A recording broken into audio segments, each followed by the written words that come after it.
Assalamualaikum warahmatullahi wabarakatuh. Alhamdulillahirabbil alamin. Assalatu wassalamu ala asrofil anbiya'i wal mursalin wa ala alihi wa ashabihi ajmain amma ba'du. Para mahasiswa yang saya banggakan, alhamdulillah kita bisa bertemu di semester ini dalam mata kuliah Sejarah Peradaban Ekonomi Islam. Ada dua mata kuliah yang relatif mirip ya, antara sejarah peradaban ekonomi Islam dengan sejarah pemikiran ekonomi Islam. Jadi kedua mata kuliah ini sama-sama menggunakan pendekatan sejarah di dalam studinya. Hanya stressing yang berbeda. Yang satu stressingnya kepada pemikiran ekonomi Islam, dan yang ini stressingnya adalah pada peradaban ekonomi Islam. Baik, saudara sekalian, untuk memahami mata kuliah ini, yakni Sejarah Peradaban Ekonomi Islam, maka ada beberapa kata kunci yang perlu dipahami terlebih dahulu. Pertama adalah sejarah, kemudian yang kedua peradaban, dan yang ketiga adalah ekonomi Islam. Konsep ekonomi Islam akan kita jelaskan di perkuliahan berikutnya, karena setiap kali kita kuliah tentang sejarah peradaban ekonomi Islam, maka nomenklatur ekonomi Islam akan terus dibicarakan. Nah, karena itu pada kuliah perdana ini kita akan mencoba menyoroti dua konsep saja, yakni konsep sejarah dan konsep peradaban. Baik, kita mulai dengan yang pertama, apa sih sesungguhnya yang dimaksud dengan sejarah? Secara umum, saudara sekalian, bahwa yang dimaksud dengan sejarah itu adalah peristiwa yang terjadi di masa lampau yang memiliki dampak yang besar bagi kehidupan berikutnya. Nah, dari makna sejarah ini, maka setidak-tidaknya ada dua aspek yang perlu mendapatkan perhatian ketika kita memahami apa sesungguhnya yang dimaksud dengan sejarah itu. Pertama, bahwa sejarah itu adalah peristiwa yang terjadi di masa lampau. Jadi, sesuatu itu bisa dianggap sebagai sejarah apabila peristiwanya itu terjadi di masa lampau. Jadi, kalau peristiwanya yang terjadi hari ini itu belum bisa dianggap sebagai sejarah, atau peristiwa yang terjadi di masa yang akan datang itu juga belum bisa dianggap sebagai sejarah. Nah, jadi kata kunci yang pertama yang perlu dipahami oleh kita terkait dengan sejarah adalah peristiwa yang terjadi di masa lampau. Hanya pemaknaan berikutnya bahwa tidak semua peristiwa yang terjadi di masa lampau itu bisa dianggap sebagai sejarah. Nah, peristiwa yang terjadi di masa lampau itu baru bisa dianggap sebagai sejarah apabila peristiwa yang terjadi di masa lampau itu memiliki dampak yang besar bagi kehidupan berikutnya. Jadi kalau misalnya peristiwa yang terjadi di masa lampau itu tidak memiliki efek apapun, tidak memiliki dampak apapun bagi kehidupan berikutnya, maka ia tidak bisa dianggap sebagai bagian sejarah. Jadi peristiwa yang terjadi di masa lampau itu baru dianggap sebagai bagian dari sejarah apabila apa? Apabila peristiwa itu memiliki dampak yang besar bagi kehidupan berikutnya. Sebut saja misalnya apa yang terjadi ketika terjadinya peralihan kekuasaan dari Khulafaur Rasyidin kepada dinasti Umayyah misalnya. Pada saat itu ada satu peristiwa yang disebut dengan peristiwa tahkim misalnya. Tahkim itu adalah bentuk perdamaian yang disepakati atau kesepakatan-kesepakatan yang dibuat di antara dua kubu yang bertikai, di antara dua kubu yang berperang pada masa itu, yakni pasukan Ali bin Abi Thalib dengan pasukan Muawiyah bin Abi Sufyan. Karena peperangan sudah sedemikian rupa terjadi, bahkan kehancuran sudah mulai melanda di berbagai tempat, Maka pimpinan-pimpinan dari dua pasukan itu bersepakat untuk berdamai. Maka dilakukanlah tahkim, terjadilah perdamaian. Tetapi sekalian, dari peristiwa tahkim itu berdampak yang cukup besar bagi kehidupan berikutnya karena sejak tahkim itulah terjadi sebut sajalah rejim dalam tanda petik ada peralihan kekuasaan dari Khulafaur Rasyidin kepada dinasti Umayyah gitu. Nah, peristiwa tahkim itu adalah peristiwa yang terjadi di masa lampau. Lalu peristiwa yang terjadi di masa lampau itu memiliki dampak yang besar bagi kehidupan berikutnya. Nah, oleh karena peristiwanya terjadi di masa lampau, lalu peristiwa itu memiliki dampak yang besar bagi kehidupan berikutnya, maka tahkim bisa dianggap sebagai bagian dari sejarah. Saya kira itu ya, yang pertama yang perlu dipahami bahwa sejarah itu adalah peristiwa yang terjadi di masa lampau, tetapi tidak semua peristiwa yang terjadi di masa lampau itu dianggap sebagai sejarah. Nah, peristiwa yang terjadi di masa lampau itu baru dianggap sebagai sejarah kalau dia memiliki pengaruh yang besar bagi kehidupan berikutnya. Oke. Kemudian, sekalian, ketika kita studi tentang sejarah, ada pernyataan yang dikemukakan oleh Ibnu Khaldun yang perlu juga mendapatkan perhatian. Kata Ibnu Khaldun bahwa sejarah itu tidak hanya dipahami sebagai suatu rekaman peristiwa masa lampau, tetapi juga penalaran kritis untuk menemukan kebenaran suatu peristiwa. Nah, ini sebenarnya lebih penekannya kepada aspek metodologi, metode yang digunakan ketika kita studi tentang sejarah. Kalau boleh saya perkuat misalnya dengan pernyataan yang dikemukakan oleh Kunto Wijoyo, dia malah mengatakan bahwa studi sejarah itu bukan hanya mendeskripsikan peristiwa yang terjadi di masa lampau, tetapi yang paling penting adalah interpretasi terhadap peristiwa yang terjadi di masa lampau itu. Nah, kalau Ibnu Khaldun menyebutnya adalah studi kritis, penalaran kritis ya, untuk menemukan kebenaran suatu peristiwa, maka kalau Kunto Wijoyo mengatakan bahwa yang paling penting ketika kita studi tentang sejarah itu adalah interpretasi, penafsiran terhadap peristiwa yang terjadi di masa lampau sehingga mendapatkan eh, daya nalar yang ada dalam pikiran kita. Kemudian kita bisa menyatakan bahwa itu logis kalau peristiwa itu terjadi. Gitu. Nah, saya kira kalau yang pertama tadi itu lebih kepada substansinya, apa itu yang dimaksud dengan sejarah. Sementara yang kedua yang dikemukakan oleh Ibnu Khaldun dan juga yang dikemukakan oleh Kunto Wijoyo, ia merupakan bagian dari metode yang harus digunakan ketika kita melakukan studi sejarah. Baik, sekalian nanti pendekatan sejarah yang akan kita gunakan di dalam studi tentang sejarah peradaban ekonomi Islam, pertama kita akan menyajikan peristiwa-peristiwa yang terjadi di masa lampau yang berkaitan dengan masalah ekonomi Islam. Satu itu. Kemudian yang kedua, tentu peristiwa yang akan kita potret sebagai bagian dari studi kita tentang sejarah peradaban ekonomi Islam adalah peristiwa atau keadaan yang memiliki pengaruh besar bagi kehidupan berikutnya. Ya, kemudian yang berikutnya yang perlu diperhatikan ketika studi tentang sejarah peradaban ekonomi Islam ini, kita bukan hanya sekedar mendeskripsikan, kita bukan hanya sekedar menarasikan peristiwa yang terjadi di masa lampau itu, tetapi kita akan mencoba melakukan penalaran kritis. Kita akan mencoba melakukan interpretasi terhadap peristiwa-peristiwa yang terjadi di masa lampau itu. Baik, sekalian, barangkali itu konsep pertama yang harus dipahami oleh kita dalam studi sejarah peradaban ekonomi Islam, yakni konsep sejarah. Yang kedua yang perlu dipahami oleh kita adalah berkaitan dengan soal peradaban. Apa sih sesungguhnya yang dimaksud dengan peradaban itu?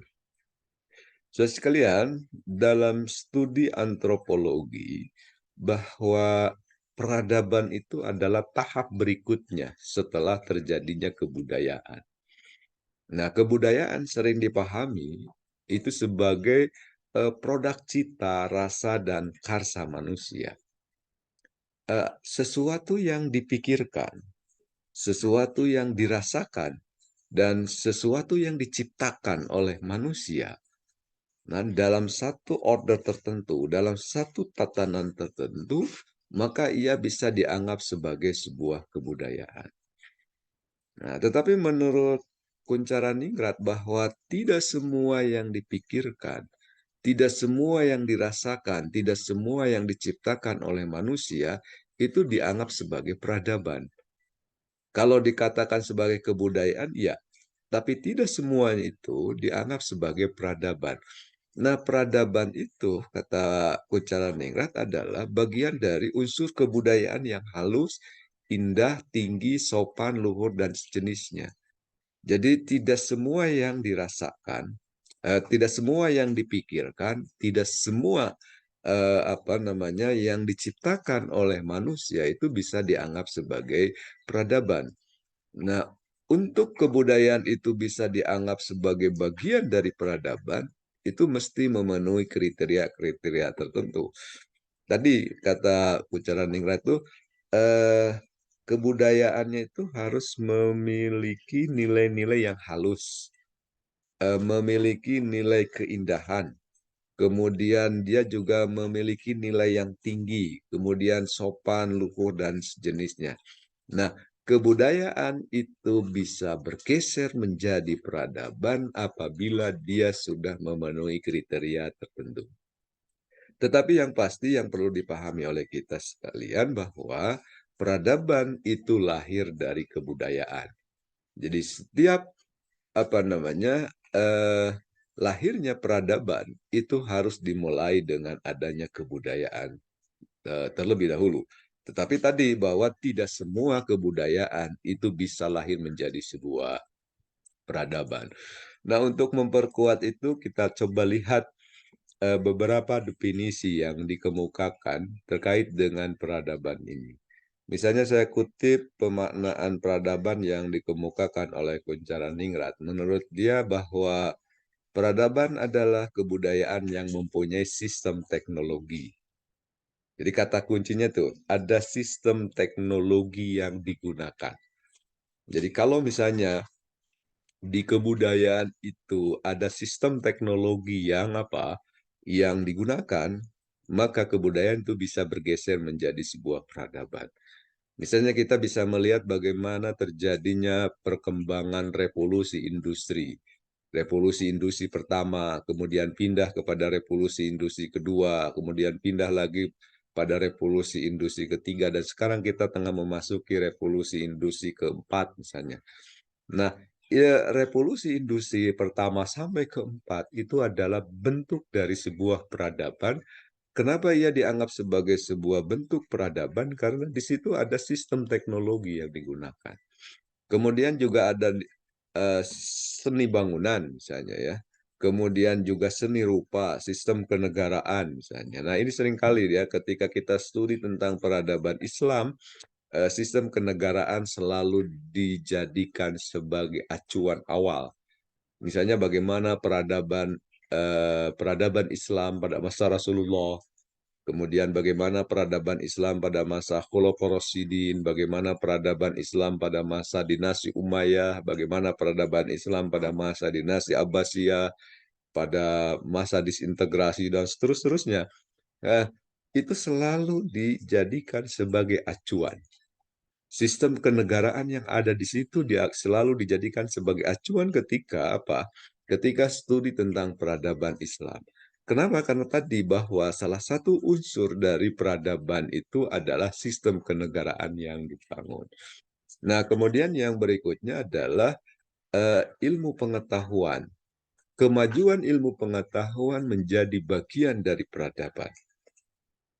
Sebut saja misalnya, kenapa pada masa dinasti Abbasiyah itu sering orang menyebutnya sebagai puncak peradaban atau masa keemasan peradaban Islam. Nah, salah satu indikatornya dinasti Abbasiyah dianggap sebagai masa keemasan peradaban Islam karena di situ ada kemajuan ilmu pengetahuan dan teknologi. Nah, saya kira itu ya makna dari peradaban yang merujuk pada pemaknaan yang dikemukakan oleh Kuncharaningrat. Jadi dengan demikian, sekalian, bisa kita menyimpulkan bahwa peradaban itu adalah manifestasi kemajuan mekanis dan teknologis. Jadi ada wujud konkretnya dalam bentuk mekanis dan teknologis yang secara umum mekanis dan teknologis itu terefleksikan dalam politik, ekonomi, dan juga teknologi begitu. Nah, teknologi di dalamnya termasuk dalam perkembangan ilmu pengetahuan dan teknologi. Saya kira itu ya dua hal yang perlu dipahami terlebih dahulu ketika kita mau studi tentang sejarah peradaban ekonomi Islam. Pertama adalah konsep sejarah, kemudian yang kedua adalah konsep peradaban. Baik, saudara sekalian, eh, supaya ada kejelasan, karena di awal tadi saya mengemukakan bahwa ada dua mata kuliah yang apa menggunakan pendekatan yang hampir sama, yakni menggunakan pendekatan sejarah, tetapi memiliki stressing yang berbeda antara sejarah pemikiran ekonomi Islam dengan sejarah peradaban ekonomi Islam. Nah, untuk itu sebetulnya, saudara sekalian, peradaban ekonomi itu terpilah kepada dua. Ada peradaban yang berkaitan dengan pemikiran ekonomi dan yang kedua adalah peradaban yang berkaitan dengan peranata ekonomi. Nah, supaya ada kejelasan dari dua mata kuliah tadi ya, sejarah pemikiran ekonomi Islam dan sejarah peradaban ekonomi Islam, maka poin yang pertama, pemikiran ekonomi sebagai bagian dari peradaban itu akan disimpan di sejarah pemikiran ekonomi Islam. Nah, karena itu, penekanan pada sejarah peradaban ekonomi Islam lebih banyak nanti kita bicara tentang peranata ekonomi.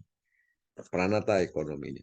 Jadi kalau misalnya kita bicara tentang sejarah peradaban ekonomi Islam pada masa Rasulullah, kita akan lebih banyak menyoroti ada peranata ekonomi apa saja yang muncul pada masa Rasulullah.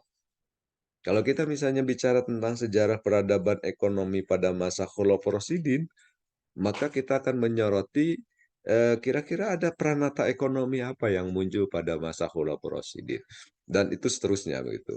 Nah, jadi perlu dipahami bahwa penekanan dari sejarah peradaban ekonomi Islam itu lebih pada aspek peranata ekonominya. Sedangkan kalau sejarah pemikiran ekonomi Islam itu penekanannya lebih kepada aspek pemikiran ekonomi.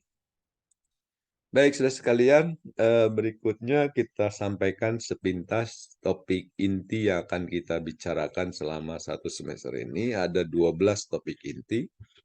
Pertama adalah peradaban ekonomi Arab pra-Islam.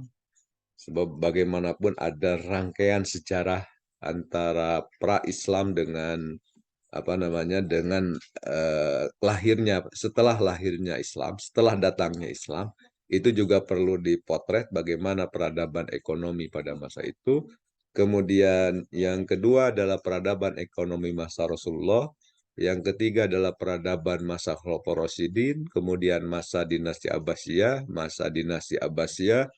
kemudian hancur nanti dinasti Abbasiyah sehingga lahirlah masa disintegrasi gitu, di mana negara-negara kecil saat itu memisahkan dirinya dari kedaulatan dinasti Abbasiyah. Kemudian kita juga akan mencoba nanti memotret bagaimana peradaban ekonomi pada masa tiga kerajaan besar. Kemudian masuk pada masa kemunduran dunia Islam, masa kebangkitan lagi dunia Islam, terutama pada pertengahan abad ke-20. Kemudian nanti akan kita lihat juga beberapa potret ya, beberapa potret peradaban ekonomi yang lahir di dunia Islam.